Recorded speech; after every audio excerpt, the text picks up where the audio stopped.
നമസ്കാരം. എല്ലാ പ്രേക്ഷകർക്കും സ്പോട്ട് ലൈവിലേക്ക് സ്വാഗതം. ഫ്ളാറ്റിന്റെ ബാൽക്കണിയിൽ നിന്നുകൊണ്ട് വസ്ത്രമഴിച്ച് നഗ്നത പ്രദർശിപ്പിച്ച നടൻ വിനായകന്റെ ദൃശ്യങ്ങളാണ് ഇപ്പോൾ കണ്ടത്.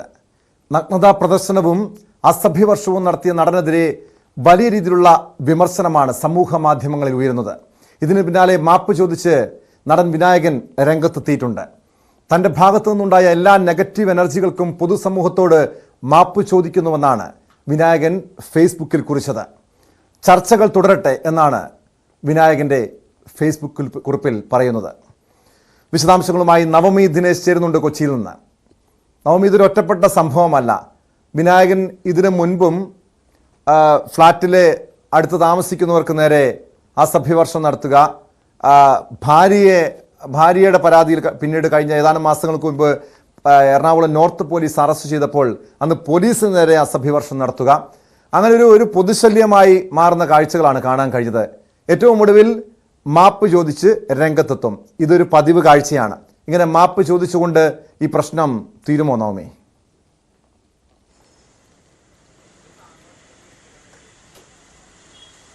വിനായകൻ ഒരു പാൻ ഇന്ത്യ സ്റ്റാർ ആണെങ്കിലും വിവാദങ്ങൾ അദ്ദേഹത്തെ വിട്ടൊഴിയുന്നില്ല. ഏറ്റവും ഒടുവിൽ സ്വന്തം വീട്ടിലെ ബാൽക്കണിയിൽ നിന്നും നഗ്നതാ പ്രദർശനം, അസഭ്യവർഷമൊക്കെ ചൊരിയുന്നതിന്റെ ദൃശ്യങ്ങളടക്കം നമുക്ക് മുന്നിലുണ്ട്. പക്ഷേ ഇതിലൊരു പരാതി ലഭിക്കാത്തത് കൊണ്ടാണ് പോലീസ് ഒരു നിയമ നടപടിയുമായി മുന്നോട്ട് പോകാത്തതെന്നാണ് പറയുന്നത്. അതിനിടയിലാണ് ഇപ്പോൾ വിനായകന്റെ ഒരു ഫേസ്ബുക്ക് പോസ്റ്റ്, മാപ്പ് ചോദിച്ചുകൊണ്ടൊരു ഫേസ്ബുക്ക് പോസ്റ്റ് വന്നിരിക്കുന്നത്. പല വിഷയങ്ങളും കൈകാര്യം ചെയ്യാൻ തനിക്ക് കഴിയുന്നില്ല, താൻ കാരണം പൊതുസമൂഹത്തിന് ബുദ്ധിമുട്ടുണ്ടായെങ്കിൽ ക്ഷമ ചോദിക്കുന്നു, ചർച്ചകൾ തുടരട്ടെ എന്നുള്ളൊരു പോസ്റ്റ് വിനായകന്റെ ഭാഗത്തു നിന്നും ഉണ്ടാകുന്നത്.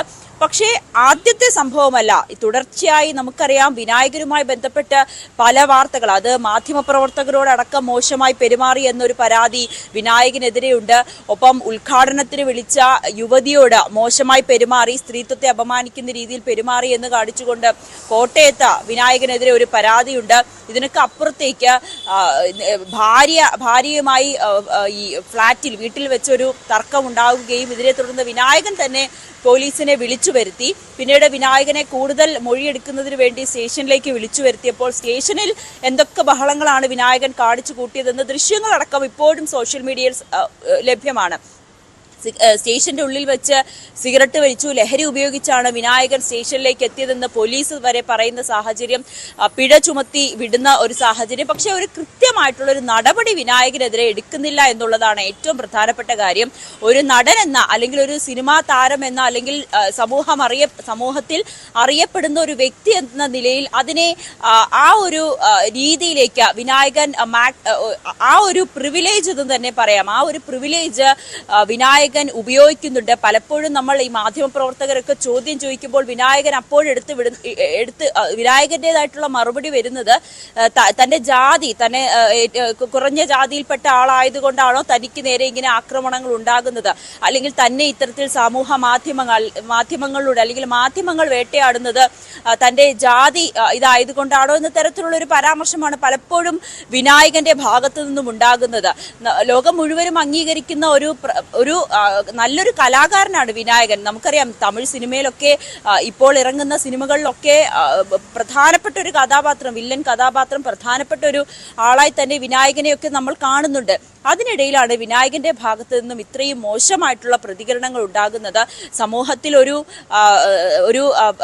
സമൂഹത്തിൽ നിൽക്കുന്ന ഒരു വ്യക്തി എന്ന നിലയിൽ ഒട്ടും യോജിക്കാത്ത, അല്ലെങ്കിൽ ഒട്ടും ഉൾക്കൊള്ളാൻ കഴിയാത്ത പലതരത്തിലുള്ള പ്രതികരണങ്ങളാണ് പലപ്പോഴും സൂചിപ്പിച്ചതുപോലെ പലപ്പോഴും താൻ ഒരു താഴ്ന്ന ജാതിയിൽപ്പെട്ടവനാണ് എന്ന പേരിൽ അതുകൊണ്ട് തന്നെ മറ്റുള്ളവർ വേട്ടയാടുന്നു എന്ന ഇരുവാദം പലപ്പോഴും മുഴക്കി ഇത്തരത്തിലുള്ള വിവാദങ്ങളിൽ നിന്നും പലപ്പോഴും രക്ഷപ്പെടാറുണ്ട്. മാത്രമല്ല വിനായകനെ സംരക്ഷിച്ചുകൊണ്ട് അല്ലെങ്കിൽ പ്രതിരോധിച്ചുകൊണ്ട് സൈബറിടത്ത് ചില സൈബർ സഖാക്കൾ രംഗത്തെത്തുന്നത് നമ്മൾ പതിവായി കാണാറുള്ളതാണ്.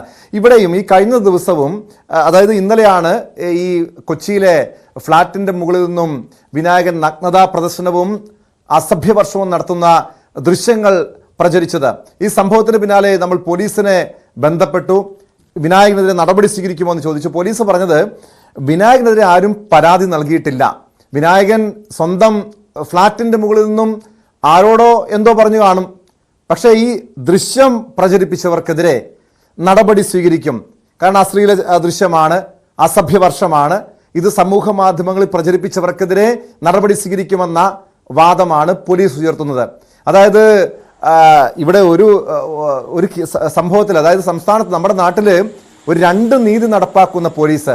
ഒരു വശത്ത് ബോബി ചെമ്മണ്ണൂർ എന്ന വ്യവസായിക്കെതിരെ കേസെടുത്ത് അറസ്റ്റ് ചെയ്ത പോലീസ്, മറുവശത്ത് വിനായകനെ സംരക്ഷിക്കുന്ന സമീപനം. ഇത് തന്നെയല്ലേ ഇയാൾ വീണ്ടും വീണ്ടും ഇതുപോലുള്ള സംഭവങ്ങൾ, തെറ്റുകൾ ആവർത്തിക്കുന്നതിന് കാരണം? നവമി,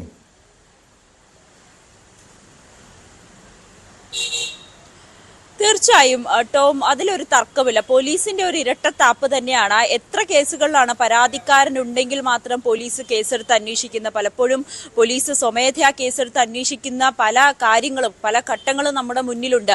അതിൽ എന്തുകൊണ്ടാണ് ഈ പൊതു ഇടത്തിൽ വെച്ച്, അല്ലെങ്കിൽ ഇത്ര സോഷ്യൽ മീഡിയയിലടക്കം ഇത്രയേറെ പ്രചരിച്ചിട്ടും എന്തുകൊണ്ടാണ് വിനായകനെതിരെ കേസെടുക്കാത്തത്? അത് ഒരു നടൻ എന്നതിനപ്പുറത്തേക്ക് ഒരു സഖാവ് എന്നുള്ളൊരു പ്രിവിലേജ് തന്നെയാണോ? അതും കൂടി ഒരു ഘടകമാകുന്നുണ്ടോ വിനായകനെതിരെ കേസെടുക്കാൻ പോലീസിനെ പ്രേരിപ്പിക്കാത്തത് എന്നതാണ് ഇവിടെ ഏറ്റവും പ്രധാനപ്പെട്ട കാര്യം. ടോം നേരത്തെ സൂചിപ്പിച്ചതുപോലെ തന്നെ ഇത്തരത്തിൽ വിനായകന്റെ ഭാഗത്തു നിന്നും ഉണ്ടാകുന്ന മോശം പരാമർശങ്ങളിൽ പലപ്പോഴും നമ്മൾ കാണുന്നത് വിനായകന് പിന്തുണയുമായി എത്തുന്ന ഒരുപാട് സൈബർ സഖാക്കന്മാരുണ്ട്. ഈ സോഷ്യൽ മീഡിയയിലൊക്കെ വിനായകനെ സപ്പോർട്ട് ചെയ്തുകൊണ്ട്, വിനായകനെ ന്യായീകരിച്ചുകൊണ്ട് എത്തുന്ന ഒരുപാട് പേര് നമ്മൾ കാണുന്നുണ്ട്. ഏറ്റവും ഒടുവിൽ തന്നെ നമുക്കറിയാം, ഈ സ്കൂൾ കായികമേളയുടെ സമാപന ദിവസത്തിൽ പോലും വിനായകനായിരുന്നു മുഖ്യമന്ത്രിക്കൊപ്പം അതിഥിയായി അവിടെ എത്തുകയും വേദി പങ്കിടുകയും ചെയ്തത്. അങ്ങനെ വിനായകനെ എല്ലാവിധത്തിലും സർക്കാരും പോലീസും ഒക്കെ സംരക്ഷിക്കുന്ന ഒരു നിലപാട് തന്നെയാണ്. അതുകൊണ്ടാണ് വീണ്ടും വീണ്ടും ഇത്തരത്തിലുള്ള പ്രവർത്തികൾ സമൂഹത്തിന് മോശം സന്ദേശം നൽകുന്ന, അല്ലെങ്കിൽ പൊതുസമൂഹത്തിൽ ഒരു വിലയും കൊടുക്കുന്നില്ല, അല്ലെങ്കിൽ മറ്റുള്ളവർക്ക് ഒരു വിലയും കൊടുക്കാത്ത രീതിയിലുള്ള നഗ്നതാ പ്രദർശനത്തിലേക്ക് വരെ വിനായകൻ എത്തി നിൽക്കുന്നത്. ആ ഒരു വിനായകന് തന്നെ ഒരു പോലീസ് അല്ലെങ്കിൽ ഒരു നിയമവ്യവസ്ഥ വിനായകനെ സംരക്ഷിക്കുമെന്ന് ഉറപ്പുള്ളത് കൊണ്ട് തന്നെയാണ് ഏതെങ്കിലും ഒരാൾക്ക് പോലീസ് സ്റ്റേഷന്റെ ഉള്ളിൽ വെച്ച് സിഗരറ്റ് വലിക്കുന്നതിനോ അല്ലെങ്കിൽ ബഹളം ഉണ്ടാക്കുന്നതിനോ ഒക്കെ എങ്ങനെയായിരിക്കും പോലീസ് അവർക്കെതിരെ നടപടിയെടുക്കുക? അതൊന്നും തന്നെ വിനായകന്റെ കാര്യത്തിൽ ഉണ്ടായിട്ടില്ല എന്നുള്ളതാണ് ഏറ്റവും പ്രധാനപ്പെട്ട കാര്യം. മാധ്യമപ്രവർത്തകയോട് മോശമായി പെരുമാറി എന്നുള്ളൊരു പരാതി കൂടി വിനായകന്റെ ഭാഗത്തു നിന്നുണ്ട്. അങ്ങനെ ആവർത്തിച്ച് വിവാദങ്ങളിൽ പെടുന്ന ഒരു വ്യക്തിയായി മാറിയിരിക്കുകയാണ് വിനായകൻ. പക്ഷെ അപ്പോഴും പോലീസിന്റെ നടപടി അത് ഏറെ വൈകുകയാണ്, അല്ലെങ്കിൽ പോലീസ് നടപടി എടുക്കാൻ പോലും തയ്യാറാകുന്നില്ല എന്ന് തന്നെ പറയാം. തീർച്ചയായും നവമി സൂചിപ്പിച്ചതുപോലെ പോലീസ് ഇവിടെ ഇരട്ടത്താപ്പ് നയം സ്വീകരിക്കുന്നുണ്ട്. മാത്രമല്ല നവമി, ഇത് ആർക്കെതിരെയാണ് ഇയാൾ അസഭ്യവർഷം നടത്തിയത് എന്ന് വ്യക്തമായിട്ടുണ്ടോ? അങ്ങനെ ഒരു പരാതിയുമായി ആരെങ്കിലും പോലീസിന് മുൻപാകെ വിനായകനെതിരെ പരാതിയുമായി സമീപിച്ചിട്ടുണ്ടോ?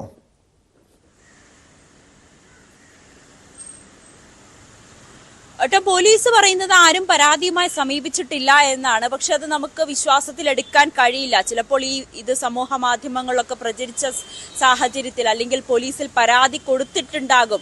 പോലീസ് അത് ചിലപ്പോൾ വിനായകന് അനുകൂലമായിട്ടൊരു നിലപാട് സ്വീകരിക്കുന്നതാണോ എന്ന് സംശയിക്കേണ്ടിയിരിക്കുന്നു. കാരണം ഈ കാര്യം ചോദിക്കുമ്പോൾ പോലും പോലീസ് പറയുന്നത് ആ വീഡിയോ എടുത്ത് പ്രചരിപ്പിച്ച ആൾക്കെതിരെയാണ് കേസെടുക്കേണ്ടതെന്ന്.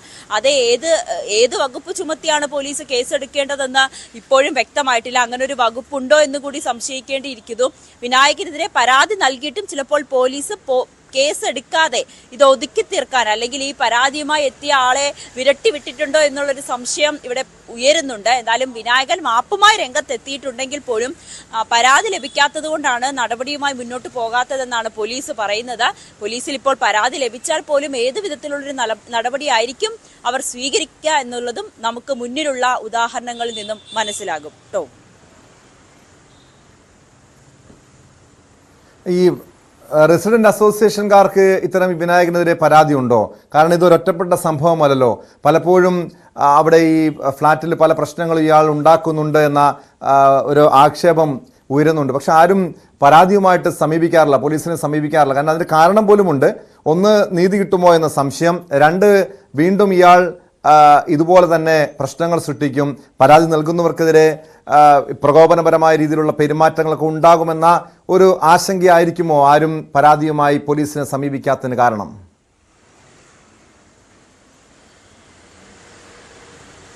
തീർച്ചയായും അങ്ങനെ തന്നെ സംശയിക്കാം കേട്ടോ.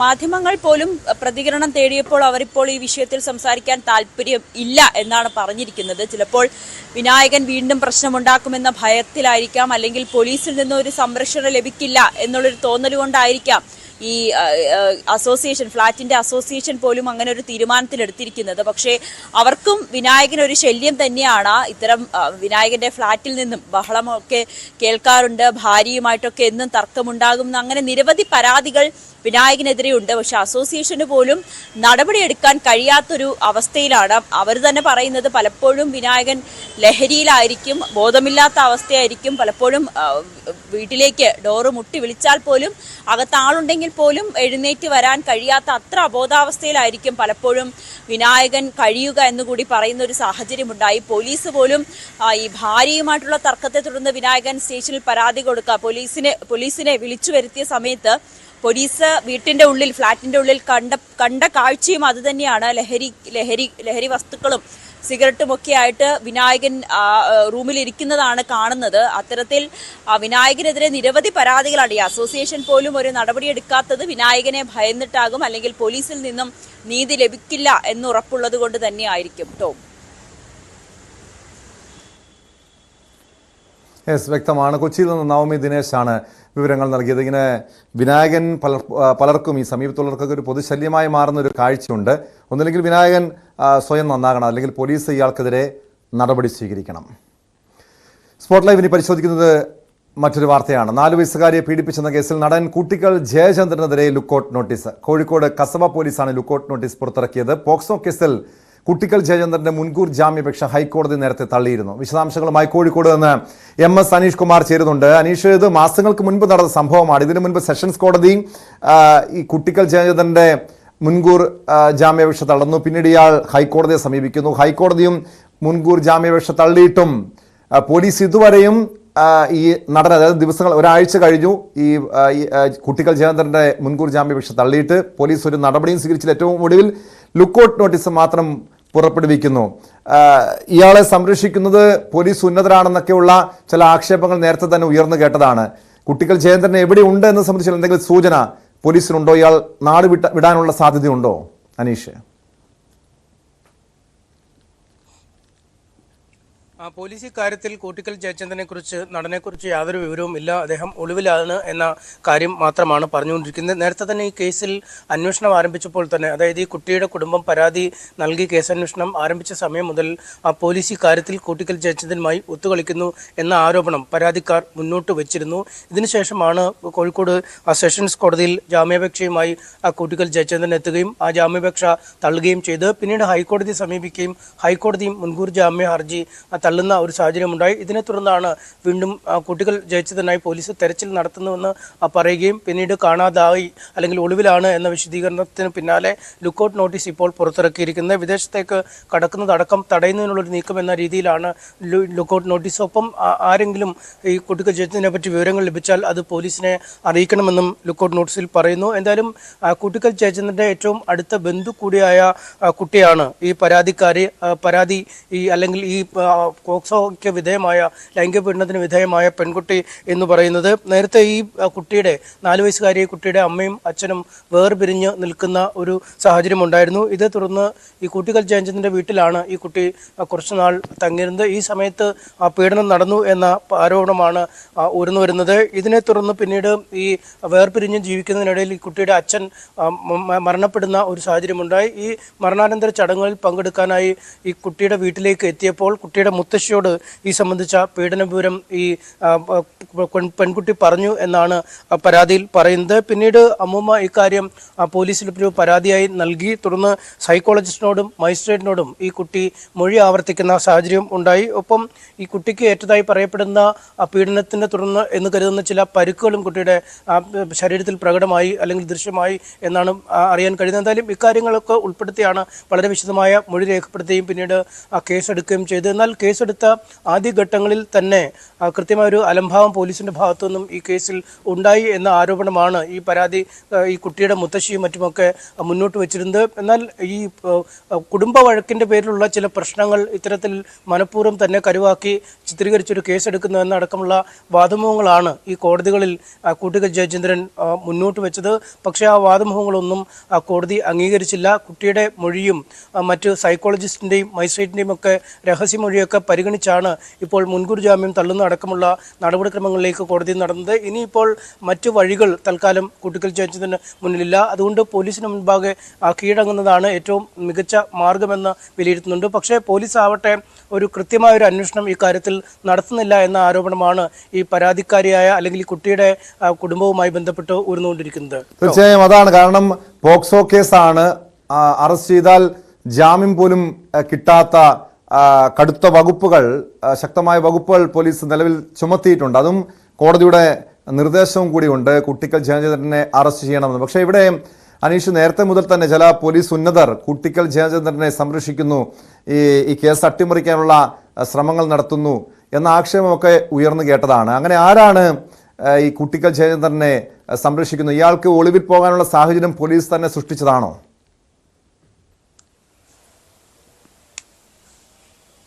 ഈ കൂട്ടിക്കൽ ജയചന്ദ്രൻ നമുക്കറിയാം സിനിമാ മേഖലയിലൊക്കെ വലിയ സ്വാധീനമുള്ള ആളാണ്.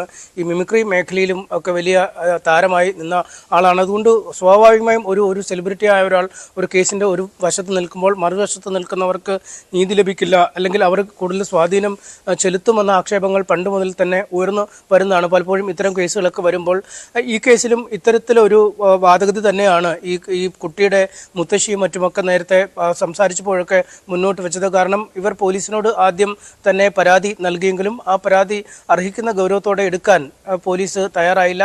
പിന്നീട് നിരന്തരം ഇവർ പരാതികളുമായി മുന്നോട്ട് വരികയും ഈ സൈക്കോളജിസ്റ്റും മറ്റുമൊക്കെ ഈ കുട്ടിയുടെ മൊഴി രേഖപ്പെടുത്തുകയും ചെയ്തിരുന്നു.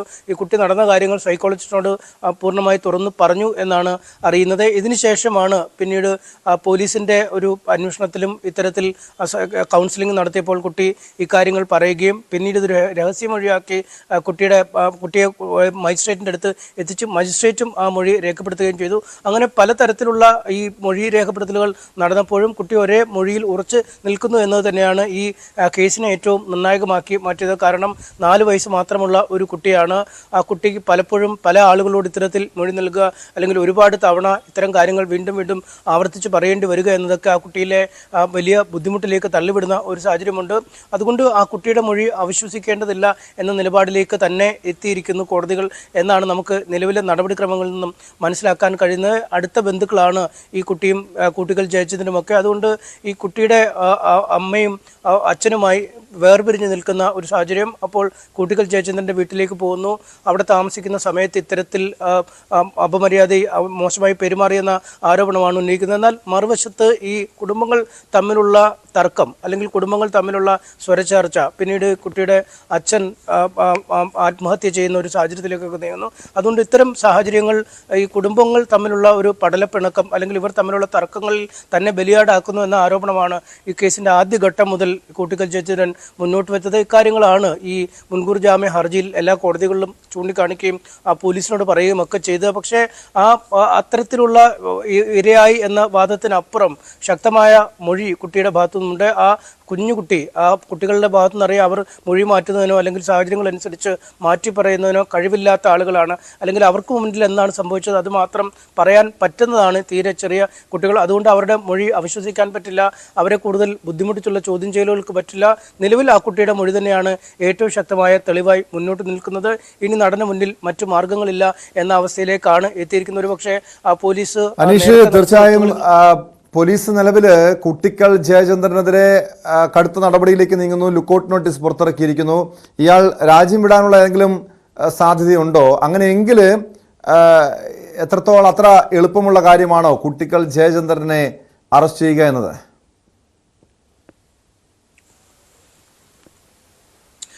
ഇത് വിദേശത്തേക്ക് കടന്നു കളയാനുള്ള സാധ്യതകളൊന്നും നമുക്ക് തള്ളിക്കളയാൻ കഴിയില്ല. കാരണം നേരത്തെ തന്നെ വിദേശത്തൊക്കെ ആളുകളുമായി വളരെ അടുപ്പമുള്ള ആളാണ്. വിദേശത്ത് പരിപാടികൾക്ക് പോവുകയും നിരവധി സുഹൃത്തുക്കളൊക്കെ വിദേശ രാജ്യങ്ങളിൽ ഒക്കെ ഉള്ള ആളാണ്. ഒപ്പം ഈ കേസിൻ്റെ നടപടിക്രമങ്ങൾ ഒരുപാട് നാളായി നീണ്ടുപോകുന്ന ഒരു സാഹചര്യവുമുണ്ട്. ഈ ഒരു വർഷം മുമ്പാണ് ആദ്യമായി ഈ കേസ് വരുന്നത്. അതിനുശേഷം പോലീസിൻ്റെ നടപടിക്രമങ്ങൾ എഴുതി നീങ്ങുന്നു. പിന്നീട് ജില്ലാ സെഷൻസ് കോടതിയിൽ ജാമ്യ ഹർജി നൽകുന്നു. അതിൻ്റെ വാദം കേട്ട് വിധി പ്രഖ്യാപിക്കാനായി സമയം പോകുന്നു.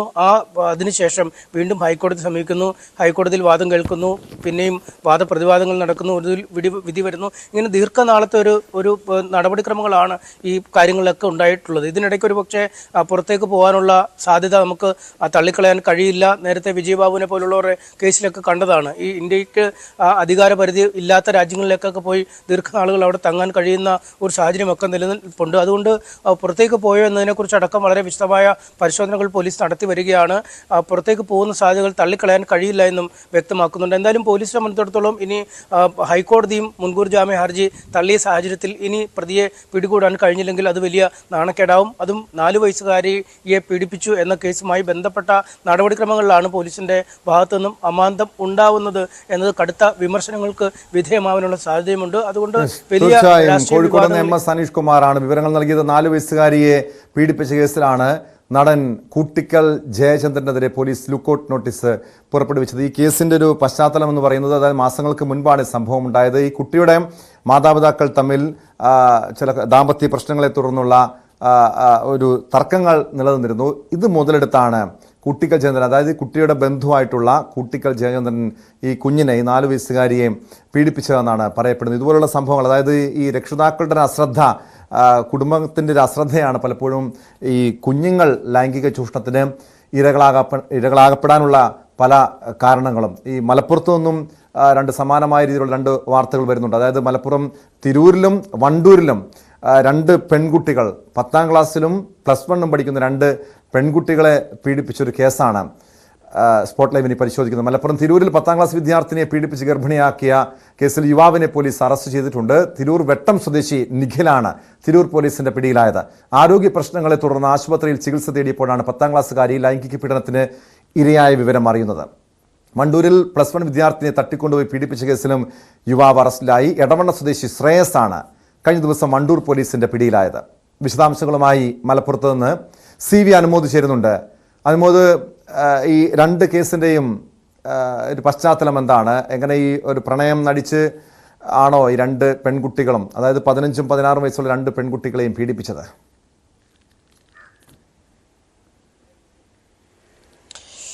ടോം, ഈ ഒരു പ്രായത്തിലുള്ള പെൺകുട്ടികളെ മുഴുവൻ ഈ യുവാക്കൾ വലയിലാക്കുന്നതും ചതിക്കുന്നതും ഒക്കെ പ്രണയം നടിച്ചു തന്നെയാണ്. ഈ 2 കേസിലും സമാനമായിട്ടുള്ള ഒരു ചരിത്രമുണ്ട് എന്നാണ് പറയുന്നത്. നമുക്കിതിലൊരു പരിമിതിയുണ്ട്. പോക്സോ കേസായതുകൊണ്ട് തന്നെ പോലീസ് കൂടുതൽ വിവരങ്ങൾ പുറത്ത് വിട്ടിട്ടില്ല. നമുക്ക് ലഭ്യമായ വിവരങ്ങൾ നമുക്ക് നിയന്ത്രണങ്ങൾ പാലിച്ചുകൊണ്ട് മാത്രമേ പങ്കുവയ്ക്കാനാകുള്ളൂ. തിരൂരിലെ ഈ കേസിൻ്റെ വിശദാംശങ്ങളിലേക്ക് വരികയാണെങ്കിൽ, വെട്ടം സ്വദേശിയായ നിഖിൽ എന്ന യുവാവാണ് ഈ കേസിൽ അറസ്റ്റിലായിട്ടുള്ളത്. ഈ കേസിൽ ഇരയായ പെൺകുട്ടിയെ ഇയാൾ പീഡിപ്പിച്ചാണ് ഗർഭിണിയാക്കിയതെന്നാണ് പോലീസ് കണ്ടെത്തിയിരിക്കുന്നത്. ഈ പെൺകുട്ടിക്ക് ശാരീരിക ചില ബുദ്ധിമുട്ടുകളുണ്ടായി. തുടർന്ന് ആശുപത്രിയിൽ പ്രവേശിപ്പിച്ചു. സാധാരണ വയറുവേദനയാണെന്ന് വിചാരിച്ചുള്ള മരുന്നുകൾ നൽകി തിരിച്ചയച്ചു. പക്ഷേ പിന്നീടും ഈ കുട്ടിയുടെ ശാരീരിക ബുദ്ധിമുട്ടുകൾ മാറാത്തതിനെ തുടർന്ന് വിശദമായി പരിശോധിച്ചപ്പോഴാണ് കുട്ടി ഗർഭിണിയാണെന്ന് മനസ്സിലായതും. തുടർന്ന് നടത്തിയ പരിശോധനയിലും അന്വേഷണത്തിലും ഒക്കെയാണ് ഈ കുട്ടി പ്രതിയുടെ പേര് പറയുന്നതും തുടർന്ന് അന്വേഷണം പ്രതിയിലേക്ക് എത്തുന്നതും. അങ്ങനെ കഴിഞ്ഞ ദിവസം ഇയാളെ പിടികൂടി തിരൂർ പോലീസാണ് ഇയാളെ അറസ്റ്റ് ചെയ്തത്. തുടർന്ന് കോടതിയിൽ ഹാജരാക്കിയ ഇയാളെ റിമാൻഡ് ചെയ്തിരിക്കുകയാണ്. പോക്സോ കേസുകളാണ് ഇയാൾക്കെതിരെ ചുമത്തിയിട്ടുള്ളത്.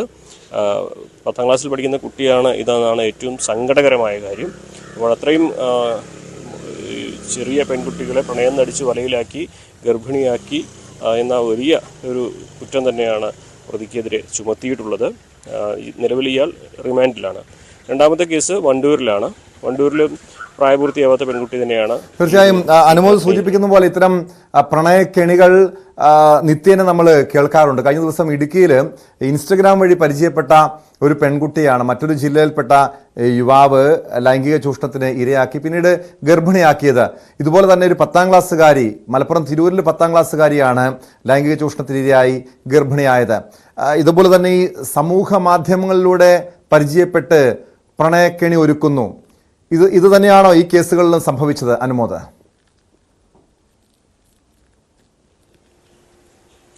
ഈ കേസുകളുടെയൊക്കെ ചരിത്രം പൂർണ്ണമായിട്ടും പോലീസ് വ്യക്തമാക്കിയിട്ടില്ല. പക്ഷെ നമുക്ക് അന്വേഷണ ഉദ്യോഗസ്ഥരോട് സംസാരിച്ചപ്പോൾ മനസ്സിലായത് എല്ലാവരും സാമൂഹ്യ മാധ്യമങ്ങൾ കൃത്യമായിട്ട് ദുരുപയോഗം ചെയ്താണ് ഈ ഇരകളെ ഇതിലേക്ക് വീഴ്ത്തിയിട്ടുള്ളത് എന്നുള്ളതാണ്.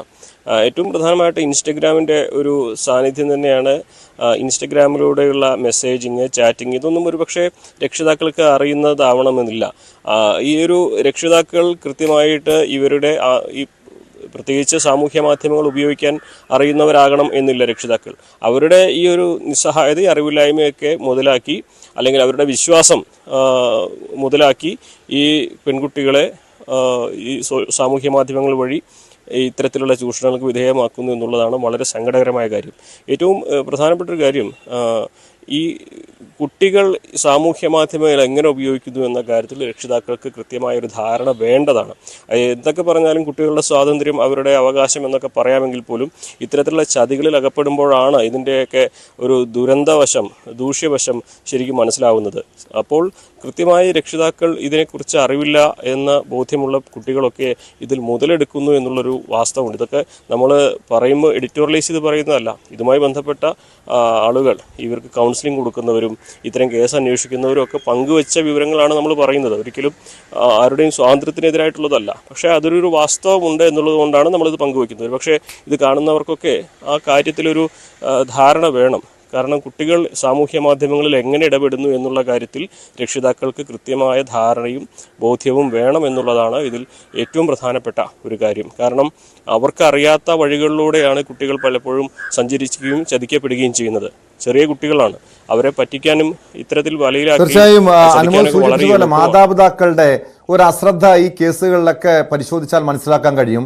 ഇവിടെയും ഈ 10ാം ക്ലാസ്സുകാരി ഗർഭിണിയായ വിവരം ഈ ആശുപത്രിയിൽ എത്തിച്ചപ്പോഴാണോ, ഈ ശാരീരിക ബുദ്ധിമുട്ടിനെ തുടർന്ന് ആശുപത്രിയിൽ എത്തിച്ചപ്പോഴാണോ കുടുംബം പോലും അറിയുന്നത് അനുമോദ്? അങ്ങനെയാണെന്നാണ് നമുക്ക് മനസ്സിലാക്കാൻ കഴിഞ്ഞിട്ടുള്ളത്. കാരണം ഒരു തവണ ഈ കുട്ടിയെ ശാരീരിക ബുദ്ധിമുട്ടുകൾ തുടർന്ന് ആശുപത്രിയിൽ കാണിച്ചു, വയറുവേദനയാണെന്ന് വിചാരിച്ച് സാധാരണ നൽകുന്ന ചികിത്സ നൽകി അയച്ചു. രണ്ടാമതും ഈ കുട്ടിയുടെ ബുദ്ധിമുട്ട് മാറുന്നില്ല എന്ന് കണ്ടപ്പോൾ രണ്ടാമതും ആശുപത്രിയിൽ കാണിച്ചപ്പോഴാണ് ഈ വിശദമായ പരിശോധനയിലാണ് ഇത്തരത്തിലുള്ള ഈ കുട്ടി ഗർഭിണിയാണെന്ന് ഞെട്ടിക്കുന്ന വിവരം രക്ഷിതാക്കൾ അറിയുന്നതും. തുടർന്നാണ് ഈ കേസ് ഇത്തരത്തിലൊരു പീഡനത്തിലേക്ക് വഴിമാറിയതും പ്രതിയിലേക്ക് എത്തുന്നതൊക്കെ ചെയ്യുന്നത്. അപ്പോൾ ഇവിടെയൊക്കെ നമ്മൾ പറയുമ്പോൾ ചിലപ്പോൾ തന്തവൈബ് എന്നൊക്കെ കാണുന്നവർക്ക് പറയാൻ കഴിയും. പക്ഷേ കുട്ടികളുമായി ആത്മബന്ധം സ്ഥാപിക്കേണ്ടത് ഓരോ രക്ഷിതാക്കളുടെയും ആവശ്യമാണ്. അവരുടെ മാനസികമായ, ശാരീരികമായ വളർച്ചയും അവരുടെ സാഹചര്യങ്ങളൊക്കെ മനസ്സിലാക്കിയിരിക്കണം. എങ്കിൽ മാത്രമാണ് അവരെ വിശ്വാസത്തോടെ ഒപ്പം ചേർത്ത് നടത്തി കൊണ്ടുപോകാനും ഇത്തരം വലകളിൽ നിന്നും ചതികളിൽ നിന്നും രക്ഷപ്പെടുത്തുവാനും സാധിക്കുകയുള്ളൂ. അപ്പോൾ സ്വാഭാവികമായിട്ടും വാർത്തകൾ റിപ്പോർട്ട് ചെയ്യുന്നു എന്നതിനപ്പുറം ഇത്തരം ചതിവലകളും ദുരന്തം നടത്തുവാൻ ഉള്ള ആളുകളൊക്കെ നമ്മുടെ ചുറ്റുമുണ്ടെന്ന് എല്ലാവരും കരുതിയിരിക്കേണ്ടത് കൂടിയാണ്. അപ്പോൾ സ്വാഭാവികമായിട്ടും കുട്ടികൾക്ക് സ്വാതന്ത്ര്യമുണ്ട്. പക്ഷേ അവർ പോകുന്ന വഴി സുരക്ഷിതമാണെന്ന് ഉറപ്പുവെക്കാൻ ഓരോ രക്ഷിതാക്കളും ശ്രദ്ധിക്കേണ്ടത് കൂടിയുണ്ട് എന്നതുകൂടി നമ്മൾ ഈ ഘട്ടത്തിൽ പറയുകയാണ്. ടോം. യെസ്, വ്യക്തമാണ്. മലപ്പുറത്ത് നിന്ന് CV അനുമോദാണ് വിവരങ്ങൾ നൽകിയത്. അനുമോദ് പറയുന്നത് പോലെ ഇത് മാതാപിതാക്കളുടെ ശ്രദ്ധ ഇത്തരം കേസുകളിൽ വേണ്ടതാണ്. പ്രത്യേകിച്ചും ഈ കൗമാരക്കാരായിട്ടുള്ള കുട്ടികളുടെ മേൽ ഒരു ശ്രദ്ധയില്ലെങ്കിൽ ഒരു പക്ഷേ ലഹരിക്ക് അടിമകളാകുന്ന പ്രവണത അല്ലെങ്കിൽ ഇതുപോലുള്ള പ്രണയച്ചതിക്ക് ഇരകളാകുന്ന സംഭവങ്ങളൊക്കെ പലപ്പോഴും നമ്മുടെ നാട്ടിൽ സംഭവിക്കുന്നുണ്ട്. സിനിമാ നിർമ്മാതാവ് ജോബി ജോർജിനെതിരെ സാമ്പത്തിക തട്ടിപ്പിന് കേസ്. ബിസിനസ്സിൽ പങ്കാളിയാക്കാമെന്ന് വാഗ്ദാനം ചെയ്ത് പണം തട്ടിയെടുത്തു എന്നാണ് പരാതി. കിടുങ്ങൂർ സ്വദേശി പ്രകാശ് കുരുവിളിയുടെ പരാതിയിലാണ് കടുത്തുരുത്തി പോലീസ് കേസെടുത്തത്. വിശ്വാസവഞ്ചന ഉൾപ്പെടെയുള്ള വകുപ്പുകൾ ചുമത്തിയാണ് പോലീസ് FIR ഇട്ടിരിക്കുന്നത്. ഇരുവരും തമ്മിൽ നേരത്തെയും സാമ്പത്തിക ഇടപാടുകൾ ഉണ്ടായിരുന്നതായും സൂചനയുണ്ട്. വിശദാംശങ്ങളുമായി കോട്ടയത്ത് നിന്ന് ശ്രീജിത്ത് ചേരുന്നു. ശ്രീജിത്ത്, ഇതിനു മുൻപും, അതായത് വർഷങ്ങൾക്ക് മുൻപ് ഈ ജോബി ജോർജ് ഒരു സാമ്പത്തിക തട്ടിപ്പ് കേസിൽ വിദേശത്തേക്ക് ആളുകളെ കൊണ്ടുപോകാമെന്ന് പറഞ്ഞ് പണം തട്ടിയ കേസിൽ പോലീസിൻ്റെ പിടിയിലായിട്ടുള്ളതാണ്. സിനിമാ രംഗത്ത് വളരെ പ്രമുഖനായിട്ടുള്ള ഒരു നിർമ്മാതാവാണ്. ഈ പരാതിക്ക് പിന്നിൽ, ഈ സാമ്പത്തിക തട്ടിപ്പുമായി ബന്ധപ്പെട്ട പരാതിക്ക് പിന്നിൽ എന്താണ് ശ്രീജിത്ത്?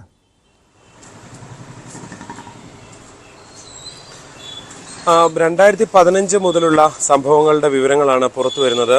കടുത്തുരുത്തി പോലീസാണ് ഇത് സംബന്ധിച്ചുള്ള FIR രജിസ്റ്റർ ചെയ്തിരിക്കുന്നത്.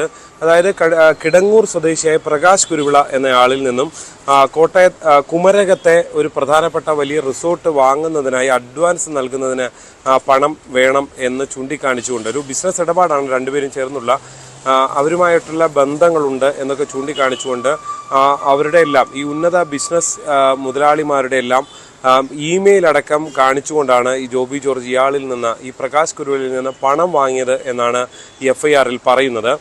തുടർന്ന് അതിന് ശേഷവും ഏതാണ്ട് 3 കോടിയിലധികം രൂപ സമാനമായ രീതിയിൽ വീണ്ടും വാങ്ങി. അതായത് 3,35 ലക്ഷം രൂപ വീണ്ടും അമേരിക്കയിലുള്ള അക്കൗണ്ട് വഴി വാങ്ങിയെടുക്കുകയാണ് ചെയ്തത്. എന്തായാലും ഇതെല്ലാം ബിസിനസ് പാർട്ണർ ആക്കാം എന്ന് പറഞ്ഞുകൊണ്ടാണ് ജോബി പണം വാങ്ങിയതെന്നാണ് ഈ പരാതിക്കാരൻ പറയുന്നത്. പരാതിക്കാരൻ്റെ മൊഴി കടുത്തുരുത്തി പോലീസ് രജിസ്റ്റർ എടുത്തിട്ടുണ്ട്. എന്തായാലും നിലവിൽ അതിനുശേഷം ഈ ഒരു തർക്കമുണ്ടായതോടെ, പണം തിരികെ ആവശ്യപ്പെട്ടതോടെ 3 കോടി രൂപ ഇയാൾ മടക്കി നൽകി എന്നുള്ളതാണ്. അതായത് 1,40 ലക്ഷം രൂപ ഇനിയും മടക്കി നൽകാനുണ്ട്. ഇത് വീണ്ടും ചോദിച്ച് തരാതിരുന്നതോടെയാണ് ഈ പരാതിയുമായി ജോബി ജോർജ്, ഈ പ്രകാശ് കുരുവിള കടുത്തുരുത്തി പോലീസിനെ സമീപിച്ചത്. ഈ 15-ാം തീയതിയാണ് ഇത് സംബന്ധിച്ചുള്ള FIR രജിസ്റ്റർ ചെയ്തിരിക്കുന്നത്. പരാതിക്കാരൻ്റെ മൊഴി എടുത്തിട്ടുണ്ട്. അതിനപ്പുറത്തേക്ക് ഈ ജോബി ജോർജ് ഹൈക്കോടതിയെ സമീപിച്ച് ഇത് സ്റ്റേ വാങ്ങാനുള്ള നടപടികൾ നടത്തി വരുന്നുണ്ട് എന്നുള്ളതാണ് ജോബി ജോർജുമായി ബന്ധപ്പെട്ടവരൊക്കെ പറയുന്നത്. എന്തായാലും ഇരുവരും തമ്മിൽ നേരത്തെ മുതൽ പലതരത്തിലുള്ള സാമ്പത്തിക ഇടപാടുകളുമുണ്ട്. ഇതെല്ലാം പരിശോധിച്ച ശേഷം ഒരു തുടർ നടപടിയിലേക്ക് കടക്കാനാണ് പോലീസിൻ്റെ ഒരു തീരുമാനമുള്ളത്. അതുകൊണ്ട് തന്നെ ജോബി ഇതുവരെ ചോദ്യം ചെയ്തിട്ടില്ല. ഏതെങ്കിലും തരത്തിലുള്ള സാമ്പത്തിക ഇടപാടുകൾ, സാമ്പത്തിക കുറ്റകൃത്യമായതുകൊണ്ട് തന്നെ ഒരുപക്ഷെ പണം നൽകി അത് സെറ്റിൽ ചെയ്യാനുള്ള സാധ്യതകൾ ഉണ്ടോ എന്നുള്ളത് ജോബിയുമായി ബന്ധപ്പെട്ടവർ നടത്തുന്നുണ്ട് എന്നാണ് മനസ്സിലാക്കുന്നത്. എന്തായാലും നിലവിൽ FIR രജിസ്റ്റർ ചെയ്ത് കടുത്തുരുത്തി പോലീസ് അന്വേഷണം. അത്തരമൊരു സാധ്യതയുണ്ടോ ശ്രീജിത്ത്? ഈ സാധാരണ നമുക്കറിയാം വലിയ സ്വാധീനമുള്ളൊരു വ്യക്തിയാണ് ജോബി ജോർജ്. മലയാള സിനിമയിലെ പല പ്രമുഖരുമായി വലിയ വ്യക്തിബന്ധം പുലർത്തുന്നൊരു നിർമ്മാതാവ് കൂടിയാണ്. ഈ കേസ് ഒത്തുതീർപ്പാക്കാനോ അല്ലെങ്കിൽ ഈ പോലീസ് സ്റ്റേഷന് പുറത്ത് സെറ്റിൽ ചെയ്യാനുള്ള ഏതെങ്കിലും സാധ്യതകൾ കാണുന്നുണ്ടോ?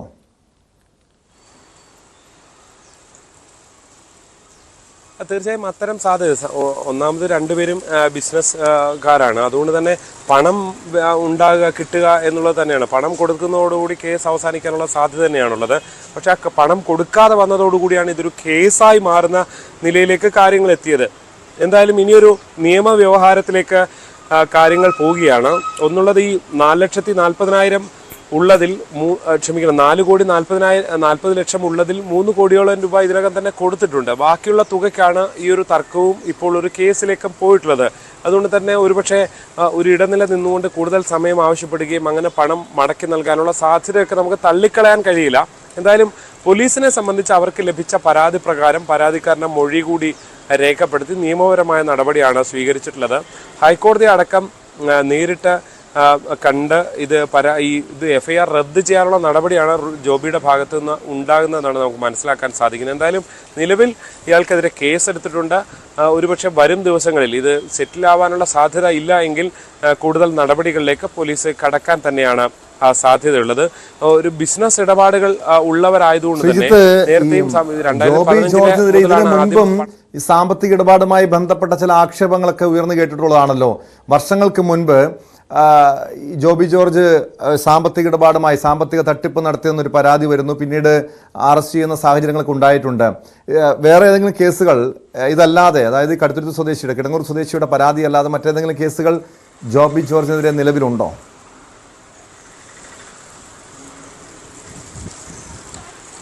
അറിവിൽ അങ്ങനെ ഒരു വേറെ പരാതി ഉള്ളതായി എനിക്ക് വിവരമില്ല ടോം. എന്തായാലും ഈ കേസാണ് ഇപ്പോൾ പുതിയതായി വന്നിരിക്കുന്നത്. ജോബി ജോർജിനെ സംബന്ധിച്ച് മുൻപുള്ളതിലും കുറേ വിജയകരമായ ഒരുപാട് സിനിമകളൊക്കെ ചെയ്ത് മുന്നോട്ട് പോകുന്ന സാഹചര്യമാണ് പിന്നീട് സമീപകാലത്തൊക്കെ കണ്ടത്. അതുമായൊക്കെ ബന്ധപ്പെട്ട് മുന്നോട്ട് പോകുന്ന ഒരു സാഹചര്യമാണുള്ളത്.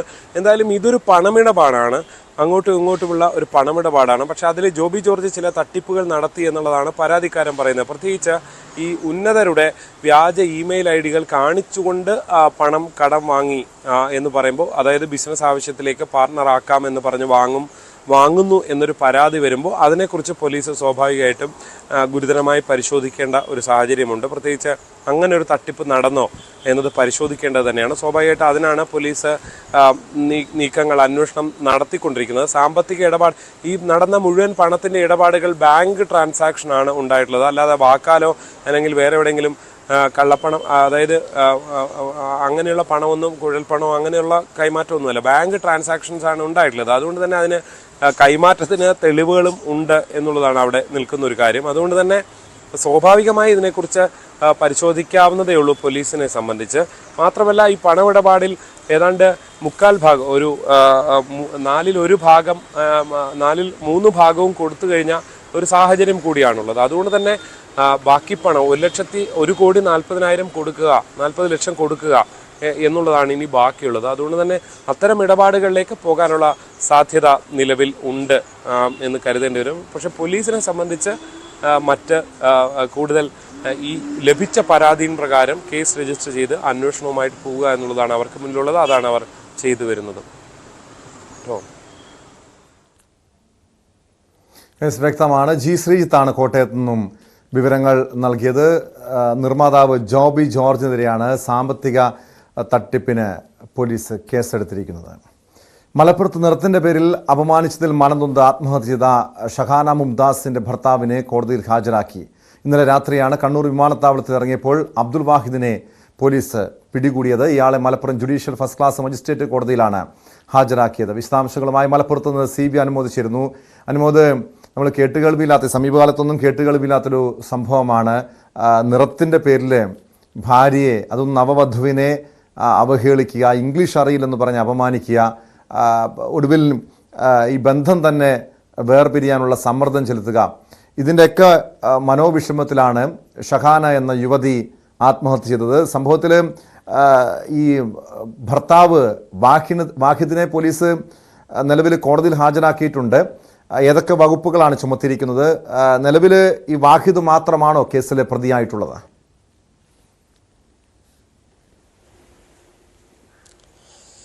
ടോം, ഇതിൽ ഏറ്റവും എടുത്തു പറയേണ്ട ഒരു കാര്യം, ഈ കുറ്റകൃത്യം നടന്ന, അതായത് ഈ യുവതിയുടെ ആത്മഹത്യ നടന്ന ഒരാഴ്ചയ്ക്കുള്ളിൽ പോലീസ് വിദേശത്തു നിന്നും പ്രതിയെ നാട്ടിലേക്ക് കൊണ്ടുവന്നു അല്ലെങ്കിൽ പിടികൂടി എന്നുള്ളതാണ്. ലുക്കൌട്ട് നോട്ടീസ് പുറപ്പെടുവിക്കലും മറ്റുവിധ സമ്മർദ്ദങ്ങളൊക്കെ ഇതിൻ്റെ പിന്നിലുണ്ടായിട്ടുണ്ട്. അതാണ് ഇതിൽ ഏറ്റവും ആദ്യം എടുത്തു പറയേണ്ട ഒരു കാര്യം. കാരണം അത്രമാത്രം ഹീനിയസ് ആയ ഒരു ക്രൈമാണ് ഈ വാഹിദ് ചെയ്തിട്ടുള്ളത് എന്നത് കൃത്യമായി നമ്മുടെ നിയമ സംവിധാനങ്ങൾക്ക് ബോധ്യപ്പെട്ടതുകൊണ്ടാണ് ഇത്രയും ദ്രുതഗതിയിൽ നടപടി ഉണ്ടായിരിക്കുന്നതും ഇപ്പോൾ അയാൾ മലപ്പുറം കോടതി ജുഡീഷ്യൽ മജിസ്ട്രേറ്റ് കോടതിയിൽ എത്തിയിരിക്കുന്നത്. അയാളിപ്പോൾ കോടതിയിലാണുള്ളത്. ഉച്ചയ്ക്ക് ശേഷമാണ് ഇയാളെ കോടതിക്ക് മജിസ്ട്രേറ്റിന് മുമ്പിൽ കാണിക്കുകയും മറ്റ് നടപടികളിലേക്ക് പോവുകയും ചെയ്യുക. ഇപ്പോൾ ഉച്ചഭക്ഷണത്തിന് വിരിഞ്ഞൊരു സമയമാണ്. എന്താണെങ്കിലും കേട്ടുകേൾവിയില്ലാത്ത ഒരു സംഭവമാണ്. താൻ വിവാഹം കഴിച്ച അല്ലെങ്കിൽ നിക്കാഹ് കഴിച്ച ഭാര്യയ്ക്ക് നിറമില്ല, ഇംഗ്ലീഷ് അറിയില്ല എന്നൊക്കെ പറഞ്ഞ് അപമാനിക്കുക, അവഹേളിക്കുക, അവഗണിക്കുക, മാനസികമായി സമ്മർദ്ദത്തിലാക്കുക, തുടർന്ന് നിന്നെ ഞങ്ങൾക്ക് ഇനി വേണ്ട, ഞങ്ങൾ നിന്നെ ഉപേക്ഷിക്കുകയാണ്, വിവാഹം വേർപിരിയുകയാണെന്ന് പറഞ്ഞ് മാനസികമായിട്ട് തകർത്തെറിയുക. ആ ദുരന്തത്തിൽ നിന്ന് ആ കുട്ടിക്ക് കരകയറാൻ കഴിയാതെ ഒരു നിമിഷത്തിൻ്റെ വ്യത്യാസത്തിൽ, ഏതൊരു നിമിഷാർദ്ധത്തിൽ ആ കുട്ടി സ്വയം ജീവനൊടുക്കുകയാണ്. ഇത്രമാത്രം നമ്മളെയൊക്കെ നൊമ്പരപ്പെടുത്തിയ ഒരു വാർത്ത ഈ സമീപകാലത്തൊന്നും ഉണ്ടായിട്ടില്ല. എന്താണെങ്കിലും പോലീസ് അതിൻ്റെ സംവിധാനങ്ങൾ, നിയമ സംവിധാനം കൃത്യമായി തന്നെ നടപടിയെടുത്തു എന്നത് ഈ ഘട്ടം വരെ ആ കുടുംബത്തിനൊക്കെ ആശ്വാസം നൽകുന്ന ഒരു കാര്യമാണ്. നിലവിലെ സാഹചര്യത്തിൽ ഇയാൾക്ക് റിമാൻഡ് ചെയ്യാൻ തന്നെയാണ് സാധ്യത. ഭർതൃപീഡനം, അതുപോലെ ആത്മഹത്യാ പ്രേരണ തുടങ്ങിയ കുറ്റങ്ങളാണ് ഇയാൾക്കെതിരെ ചുമത്തിയിട്ടുള്ളത്. നിലവിൽ വാഹിദ് മാത്രമാണ് കേസിൽ പ്രതിയായിട്ടുള്ളത്. മറ്റ് കൂടുതൽ പേരെ പ്രതി ചേർക്കുന്ന കാര്യങ്ങളൊക്കെ പോലീസ് വരും ദിവസങ്ങളിൽ മാത്രമേ തീരുമാനിക്കുകയുള്ളൂ.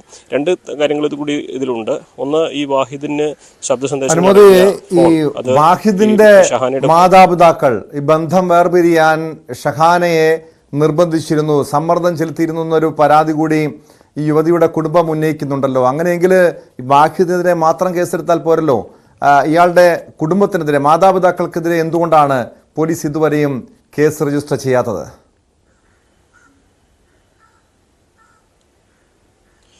ഈ കാര്യത്തെക്കുറിച്ച് നമുക്ക് അറിയാൻ സാധിച്ചത്, ഒരിക്കലും ഈ പെൺകുട്ടി ഈ വാഹിദിൻ്റെ കുടുംബത്തിൽ പോയിരുന്നു. വാഹിദ് ഇങ്ങനെയൊക്കെയാണ് പെരുമാറുന്നത് എന്ന് പറഞ്ഞപ്പോൾ ആ കുട്ടിയെ ആശ്വസിപ്പിക്കുന്ന തരത്തിലല്ല ആ കുടുംബം പെരുമാറിയത് എന്നാണ് മൊഴിയുള്ളത്. ഇത് മൊഴി മാത്രമാണ്, മറ്റ് തരത്തിലുള്ള തെളിവുകളൊന്നും ഇക്കാര്യത്തിൽ ഇതുവരെ വന്നിട്ടില്ല. അപ്പോൾ ഒരു പരാതിയായ ഒരു ആരോപണമായിട്ടാണ് ഇതിപ്പോഴും നിലനിൽക്കുന്നത്. ഇനി വാഹിദിന് നേരിട്ട് ഈ കേസിൽ പ്രതി ചേർക്കാനുള്ള എല്ലാ ശാസ്ത്രീയമായ തെളിവുകളും കുട്ടിയുടെ ഡയറി കുറിപ്പുകളൊക്കെ ഉണ്ടായിരുന്നു. അപ്പോൾ അവിടെ കൃത്യമായിട്ട് വാഹിദിന് എതിരെ തെളിവുള്ളത് കൊണ്ട് പ്രതി ചേർക്കാൻ കഴിയുമായിരുന്നു. പക്ഷേ കുടുംബത്തിന് നേർക്ക് അത്തരത്തിലുള്ള തെളിവുകൾ ഉണ്ടോ എന്ന കാര്യം പോലീസിന് പരിശോധിക്കേണ്ടതുണ്ട്. കാരണം കൃത്യമായി തെളിവുകളില്ലാതെ പ്രതി ചേർത്ത് കഴിഞ്ഞാൽ അത് പക്ഷേ കോടതിയിൽ ആ കേസ് ഒന്നാകെ തള്ളിപ്പോകുന്നൊരു സാഹചര്യം ഉണ്ടാകും. അപ്പോൾ കുറ്റം ചെയ്തവർ കൃത്യമായി ശിക്ഷിക്കപ്പെടണം. അതുപോലെ തിടുക്കപ്പെട്ട് ഒരു നടപടി എടുത്തു കഴിഞ്ഞാൽ ഈ കേസ് ഒന്നാകെ തള്ളിപ്പോകാനുള്ള സാധ്യതയുണ്ട്. കാരണം ഈ കുട്ടി മരിച്ചത് സ്വന്തം വീട്ടിലാണ്. മാത്രമല്ല ഈ കുട്ടിയുടെ മറ്റു തരത്തിലുള്ള, അതായത് ശാരീരികമായിട്ടോ സാമ്പത്തികമായിട്ടോ അത്തരത്തിലുള്ള ബുദ്ധിമുട്ടുകൾ, ഈ സ്ത്രീധനത്തെ ചൊല്ലിയുള്ള തർക്കങ്ങളൊന്നും ഉണ്ടായിട്ടില്ല. അപ്പോൾ കേസ് നിൽക്കണമെങ്കിൽ അതിൻ്റെ എല്ലാ വശങ്ങളും പരിശോധിച്ചുകൊണ്ട് ഒരു കുറ്റപത്രം സമർപ്പിക്കേണ്ടതുണ്ട്. അതുകൊണ്ട് തന്നെയാണ് പോലീസ് സമയമെടുത്ത് തന്നെ ഇക്കാര്യങ്ങൾ ചെയ്യുന്നത്. നിലവിലെ സാഹചര്യത്തിൽ വാഹിദിനെതിരെ നേരിട്ടുള്ള തെളിവുകൾ പോലീസിൻ്റെ ഭാഗത്തുള്ളത് കൊണ്ടാണ് വാഹിദിനെ പോലീസ് ഇപ്പോൾ അറസ്റ്റ് ചെയ്തിരിക്കുന്നത്. കുടുംബാംഗങ്ങൾക്കെതിരെ ആരോപണങ്ങളുണ്ട്, പരാതിയുണ്ട്. അത് പരിശോധിച്ച ശേഷമേ പോലീസിൽ നടപടിയെടുക്കൂ എന്നാണ് അറിയിച്ചിട്ടുള്ളത്. എന്താണെങ്കിലും പോലീസിൻ്റെ ഭാഗത്തു നിന്നും കൃത്യമായ രീതിയിൽ തന്നെയാണ് ഇപ്പോൾ ഈ ഘട്ടത്തിൽ അന്വേഷണം പുരോഗമിക്കുന്നതെന്ന് നമുക്ക് ഈ ഘട്ടത്തിൽ പറയാം. ടോം. അനുമോദ്, ഇയാൾക്കെതിരെ ഗുരുതരമായിട്ടുള്ള വകുപ്പുകൾ പോലീസ് ചുമത്തിയിട്ടുണ്ട്. എങ്ങനെയാണ് ഈ വിദേശത്തു നിന്നും വാഹിദിനെ നാട്ടിലെത്തിക്കാൻ കഴിഞ്ഞത്? പോലീസ് ഈ ബോധപൂർവം ഇയാളെ നാട്ടിലെത്തിച്ചതാണോ, അതോ സമ്മർദ്ദം ചെലുത്തി എത്തിച്ചതാണോ, പിന്നെ അതോ ഈ പോലീസ് അറിയാതെ ഇവിടെ എത്തി, കേരളത്തിലെത്തി, പിന്നീട് മുൻകൂർ ജാമ്യം തേടാനുള്ളൊരു നീക്കം പ്രതിയുടെ ഭാഗത്തുനിന്നുണ്ടായിരുന്നോ?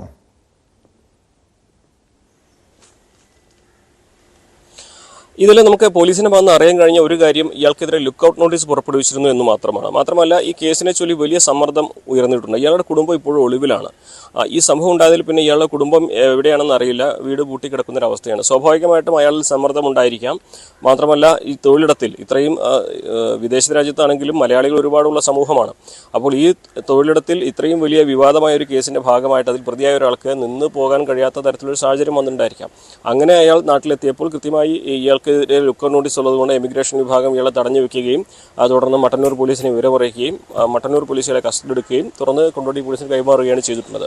എന്നാണെങ്കിലും പോലീസിൻ്റെ ഭാഗത്തുനിന്നും ലുക്കൌട്ട് നോട്ടീസ് അടക്കമുള്ള കാര്യങ്ങൾ കൃത്യമായ സമയത്ത് പുറപ്പെടുവിക്കുകയും അതോടൊപ്പം തന്നെ ഏറ്റവും പ്രധാനമായിട്ട് എനിക്ക് എടുത്തു തോന്നുന്നൊരു കാര്യം, ഈ വാർത്ത കൃത്യമായ രീതിയിൽ സാമൂഹ്യ മാധ്യമങ്ങളിലും നമ്മളടക്കമുള്ള വാർത്താ മാധ്യമങ്ങളിലൊക്കെ കൃത്യമായ രീതിയിൽ നമ്മൾ പ്രേക്ഷകരിലേക്ക് എത്തിച്ചിട്ടുണ്ട്. അപ്പോൾ സ്വാഭാവികമായിട്ട് ഇത്രയും ഹീനിയസ് ആയ ഒരു ക്രൈം നടത്തിയ ഒരാൾക്ക് ഇത് കാണുന്ന ഒരാളും അയാളെ ഒരുപക്ഷെ അംഗീകരിക്കണമെന്നില്ല, അയാൾക്കെതിരെയുള്ളൊരു വികാരം ഉണ്ടാകണമെന്നുണ്ട്. അങ്ങനെയുള്ള പല സാഹചര്യങ്ങളും ഇയാൾ നാട്ടിലെത്താൻ ഇയാളെ സമ്മർദ്ദത്തിലാക്കിയിട്ടുണ്ടാകാം എന്നാണ് നമുക്ക് കരുതേണ്ടത്. എന്താണെങ്കിലും അന്വേഷണ ഉദ്യോഗസ്ഥനിൽ നമുക്ക് ഇയാളെ നാട്ടിലെത്തിച്ചതിൻ്റെ കൃത്യമായ വിവരങ്ങൾ ലഭിക്കേണ്ടതുണ്ട്. നിലവിൽ ലുക്കൌട്ട് നോട്ടീസ് പുറപ്പെടുവിച്ചതിൻ്റെ ഒരു കാര്യം മാത്രമാണ് പോലീസ് പറഞ്ഞിട്ടുള്ളത്. മറ്റു വിശദാംശങ്ങൾ, അതായത് എംബസിയുമായി ബന്ധപ്പെട്ട നടപടിക്രമങ്ങൾ ഉണ്ടായിട്ടുണ്ടോ എന്നുള്ള കാര്യങ്ങളൊക്കെ നമുക്ക് വരും മണിക്കൂറുകൾ മാത്രമേ അറിയാൻ കഴിയുകയുള്ളൂ.